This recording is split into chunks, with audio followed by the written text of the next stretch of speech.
Hey guys, welcome to another super episode of the super fan. तो अब Thor love and thunder को आने में बस 4 महीने बचे हैं और दूर दूर तक इसके ट्रेलर का कोई अता पता नहीं है। बट आई होप कि max to max next week तक हमें इसका एक टीजर देखने के लिए मिल जाएगा। लेकिन आज की वीडियो में हम थॉर या उसके ट्रेलर पर बात नहीं करने वाले, बल्कि थॉर 4 का जो विलन है उस पर खास डिस्कशन करेंगे, क्योंकि जैसा इसका कैरेक्टर है उस हिसाब से ये थॉर का सबसे ज्यादा डेडली विलन हो सकता है। क्योंकि कॉमिक्स में इसने बहुत बड़ी बड़ी लड़ाइयां जीती हैं और बहुत बड़े बड़े गॉड्स को मारा है।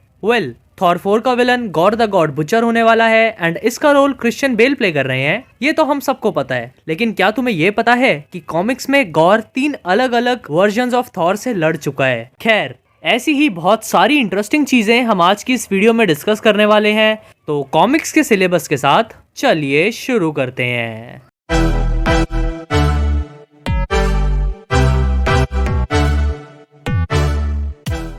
तो सबसे पहले बात करते हैं इसकी ओरिजिन स्टोरी पर। तो गॉर एक बिना नाम के प्लैनेट पर बर्थ लेता है जो बिल्कुल एक्सटिंक्शन की कगार पर था। इस प्लैनेट पर खाने पीने के रिसोर्सेज खत्म हो गए थे और पेड़ पौधे भी बहुत कम बचे थे, और इसके अलावा वहाँ जंगली जानवर भी बहुत ज्यादा थे। अब ऐसी कंडीशन में इसके प्लैनेट के जो लोग थे वो एक ग्रुप बनाकर केव्स में रहते थे और बहुत ज्यादा रिलीजियस थे। मतलब उनकी पूरी लाइफ, इवन उनका सर्वाइवल भी सिर्फ गॉड के हाथों में है, वो ऐसा मानते थे। तो इसकी स्टोरी इसके बचपन से स्टार्ट होती है, जहाँ फीवर से इसके फादर की डेथ हो गई थी और ये अपनी मदर के साथ होता है। यहाँ वो वाइल्ड क्रीचर्स इन पर अटैक कर देते हैं और इसको बचाने के चक्कर में इसकी मदर की भी डेथ हो जाती है। उसके बाद ये अपनी ट्राइब के लोगों के साथ ही बड़ा होता है एंड आगे चलकर इसकी वाइफ और इसका एक बेटा होता है। पर क्योंकि इनके प्लैनेट की हालत बहुत ज्यादा खराब थी, तो इसकी वाइफ की डेथ अर्थक्वेक की वजह से हो जाती है और खाने पीने की कमी से इसका बेटा इसी के हाथों में मर जाता है। अब इस इंसिडेंट के बाद गॉर सभी गॉड से काफी ज्यादा नफरत करने लग गया था,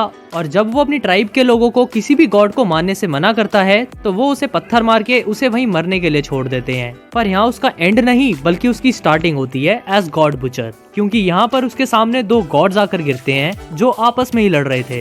एंड यहाँ इंटरेस्टिंग बात ये है कि इनमें से एक गॉड नल था। अब अगर आपको नल नहीं पता कौन है, तो इन शॉर्ट जितने भी सिम्बियोट्स हैं उन सभी का गॉड नल होता है। तो गॉर के अंदर के रेज की वजह से नल का जो सिम्बियोट था वो उसके ऊपर चढ़ जाता है और गॉर नल का सबसे पहला होस्ट बनता है।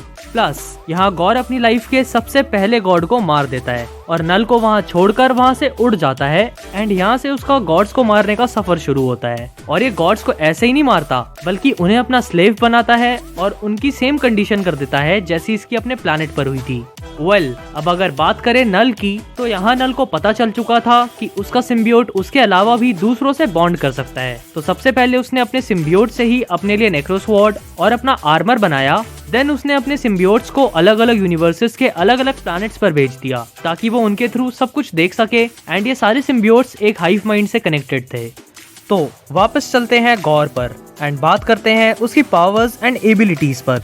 तो सबसे पहले और सबसे इम्पोर्टेंट पॉइंट आता है इसकी नेक्रोस्वॉर्ड। अब देखो, वैसे गॉर भी एक नॉर्मल बीइंग था, एक बहुत ज्यादा नॉर्मल प्लैनेट से, पर जैसा कि हम सब जानते हैं कि सिम्बियोट अपने होस्ट के अंदर का रेज और एग्रेशन बहुत ज्यादा बढ़ा देता है। तो इस वजह से ऑलरेडी एक नॉर्मल बीइंग बहुत पावरफुल हो जाता है जब वो किसी भी सिम्बियोट से बॉन्ड करता है। तो लेकिन इसका सिम्बियोट ऑल द ब्लैक नेक्रोस्वॉर्ड था, जो लास्ट टाइम हमने हेला को यूज करते हुए देखा था। तो ये ऑलरेडी बहुत ज्यादा पावरफुल वेपन है एंड थॉर को काफी ज्यादा स्ट्रगल करना पड़ा था हेला को हराने के लिए। पर ये गॉर को उसके 100 टाइम्स पावरफुल तो बनाता ही है, लेकिन इसके अलावा भी वो उसे एक एक्स्ट्रा ऑर्डिनरी बीइंग बना देता है जिसको हराना हर किसी के बस की बात नहीं है। सबसे पहले तो ये सिम्बियोट इसे मैटर मैनिपुलेशन की पावर देता है, जिसकी प्रेफर्ड फॉर्म एक स्वॉर्ड होती है। पर इसके अलावा ये अपने लिए विंग्स, क्लोक, बहुत पावरफुल आर्मर और बहुत सारे वेपन्स बना सकता है।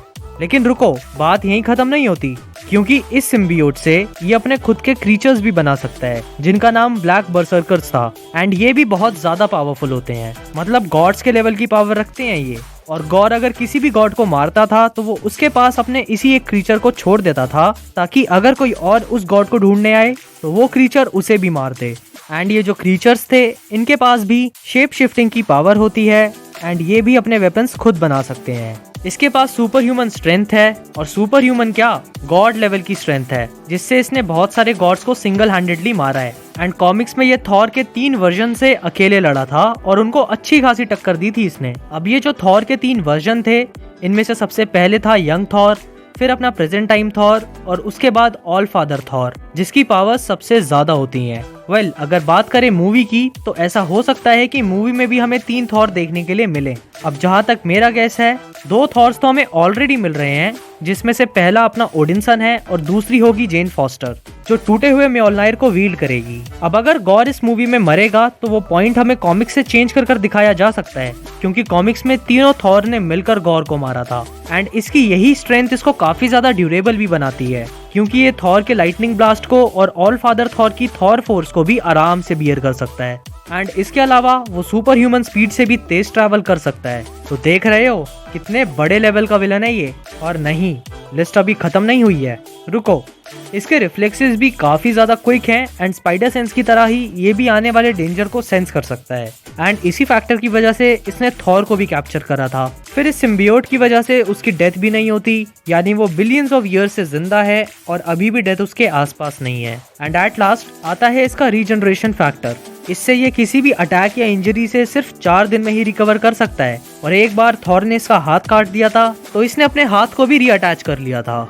अब अगर मैं बात करूं गॉर के रोल के बारे में, तो कॉमिक्स में गॉड बॉम्ब नाम का एक बहुत बड़ा इवेंट होता है और इसी टाइम पर 3 अलग थॉर्स एक साथ आकर गॉर से लड़ते हैं। अब बेसिकली ये गॉड बॉम्ब एक ऐसा बॉम्ब था जिसको गॉर ने प्लैनेट्स और स्टार्स के कोर से बनाया था। एंड इसका यूज वो पूरे यूनिवर्स के हर एक गॉड को मारने के लिए करना चाहता था। एंड बेसिकली गॉर जो कैरेक्टर था वो सिर्फ इसी चीज से अटैच था कॉमिक्स में। तो अब सवाल ये आता है कि थॉर 4 भी द गॉड बॉम्ब इवेंट से रिलेटेड होगी या नहीं।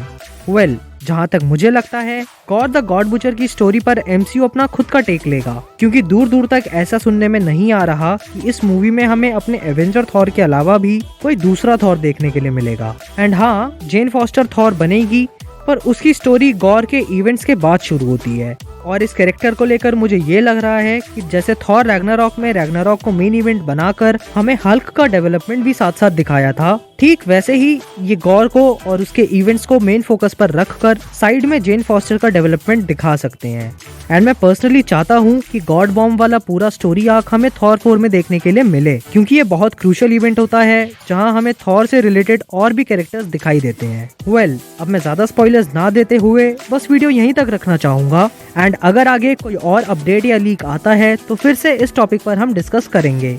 प्लस थॉर 4 का ट्रेलर मेरे हिसाब से अपकमिंग वीक में रिलीज हो जाएगा, सो उसके लिए भी रेडी रहना। और बस आज के लिए इतना ही। ये थी गॉर की ओरिजिन स्टोरी और इस कैरेक्टर को लेकर मेरे कुछ व्यू पॉइंट्स। एंड अगर मून नाइट के बारे में सब कुछ जानना चाहते हो तो ऊपर वाली वीडियो देख लो, या फिर बैटमैन का स्पॉइलर फ्री रिव्यू देखना है तो नीचे वाली। एंड अगर ये वीडियो वैल्यूएबल लगी हो तो अपने भाई बंधुओं से भी इसे शेयर कर दो, और अगर चैनल पर नए हो तो चैनल को भी सब्सक्राइब करो। एंड चाहो तो मुझे इंस्टा पर भी फॉलो कर सकते हो, जिसका लिंक नीचे डिस्क्रिप्शन में है। So that's all for today. See you soon in the next video. Till the time, try being a super fan.